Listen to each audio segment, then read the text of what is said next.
In this video, we're going to compare the effect of varying the fuel type and quantity, and also the amount of ventilation that a fire gets. And we're going to see which has a greater impact.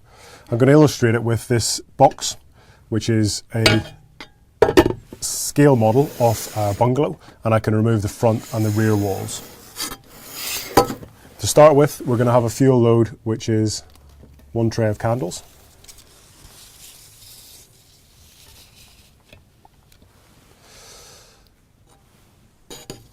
And you'll see that as soon as I put the back wall in place, the candles dip slightly, and we've got the candles laying back towards the back of the box as the air is coming past to try and feed the candles at the rear of the glass box.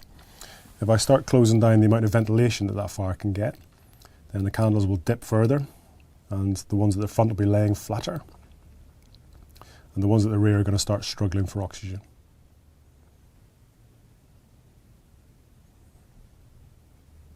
So we've lost one candle at the back, another one on its way out, second one gone, and the more that I close down the ventilation, the more of those tea lights are going to go out.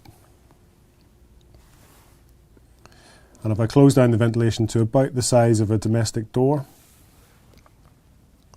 then what we get is 5 tea lights that are alight, down to 4. Okay, so we've got 4 tea lights that are alight. What I'm going to do now is I'm going to introduce double the fire loading, and we'll see what effect that has on the size of the fire.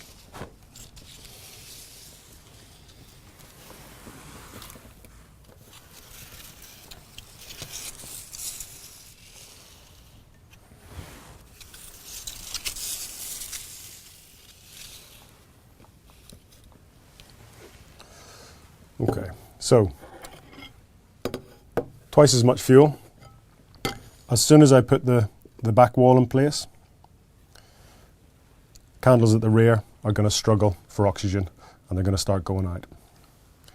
Even with that whole front wall gone, there's not enough oxygen getting into that compartment to maintain that level of combustion. So we've already lost 5 candles. If I close down the ventilation a little bit more, then we'll lose more. And the more I close down the ventilation, the more the tea lights are going to be extinguished.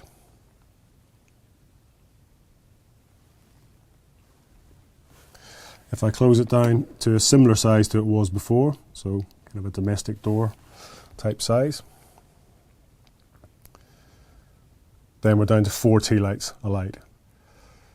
So we've doubled the fuel load, but with the same ventilation profile, we've got exactly the same size fire. I'm going to look at what would happen. Let's imagine this is an arson fire, and our arsonist isn't happy with this level of fire development. So comes back with a bucket of methylated spirits and throws that into the fire compartment.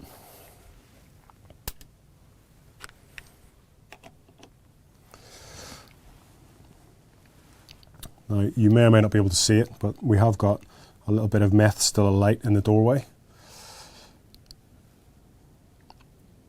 Still just about burning, but the candles have all gone out.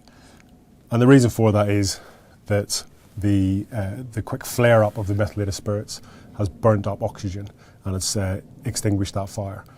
So the fire's gone out completely now, so by throwing in a bucket of flammable liquid, we've actually extinguished that fire. And the reason why we've doubled the fuel but ended up with a similar amount of fire, and why we've thrown in flammable liquid and ended up with even less fire, is that the proper term for combustion is oxidation. It's a rapid oxidative process. A fire is an oxygen burning machine, and in a compartment that oxygen level is restricted. The more we restrict it, the smaller the fire is going to be. Once the oxygen level in a compartment has been lowered by the fire to 15% or below, you cannot have flaming combustion in that compartment. The fire will either drop to a smoulder or it will go out. Now, just to test the system further, I'm going to add quite a lot more of the flammable liquid.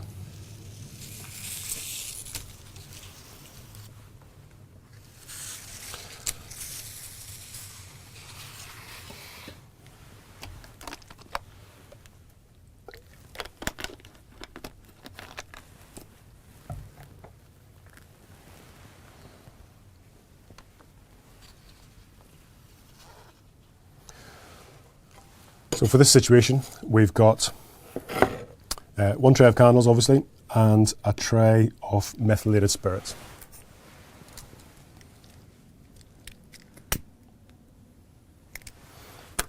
So the methylated spirits is obviously gassing off. And what I'm going to do is I'm going to close down the compartment in a similar way, in a similar amount that we did earlier. So we know what's going to happen. The candles are going to start struggling for oxygen. As soon as those candles start going out, I know that I've got an underventilated condition in this compartment. And we might think that that's a highly volatile environment because we've got naked flames right next to a flammable liquid. And I'm going to introduce another one now. But actually, it's a surprisingly stable environment because the oxygen level is low. So I've just put the candle out. The low level of oxygen and the fuel-rich environment means that it is surprisingly difficult to ignite that fuel.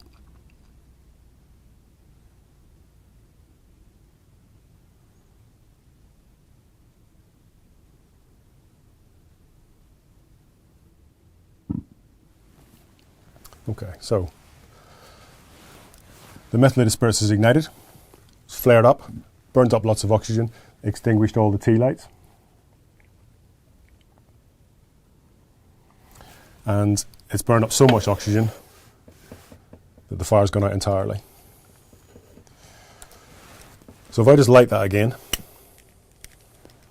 it'll be a lot easier this time because there's more oxygen in the compartment.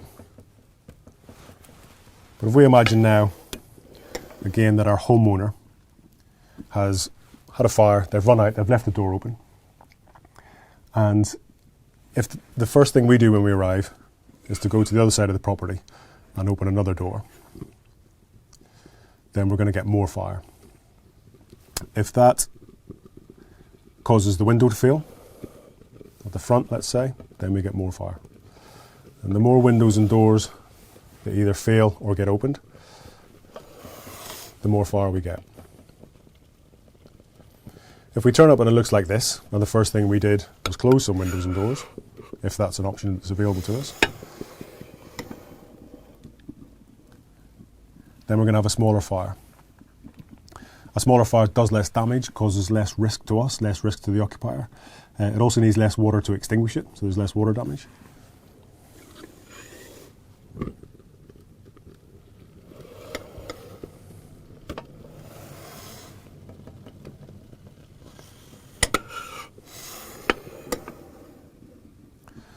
And if we close the ventilation down completely, then the fire will go out.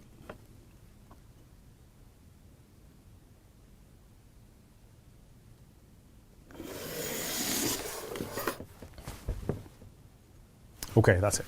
The purpose of the video is just to have a look at the relative importance of fuel type, fuel quantity versus the ventilation type and quantity. We often consider the amount of fuel and the type of fuel to be the key factors in how a fire is going to develop. But actually it can often be that the amount of ventilation is the number one priority. And in a compartment fire or a building fire where the fire is burning away the oxygen, it will often be the most important factor. So yes, we have to consider the type and the quantity of fuel, but the ventilation is something that not only is often more important, but something that we've got more control over. Okay, that's it. Thank you for watching. Hope you've enjoyed it.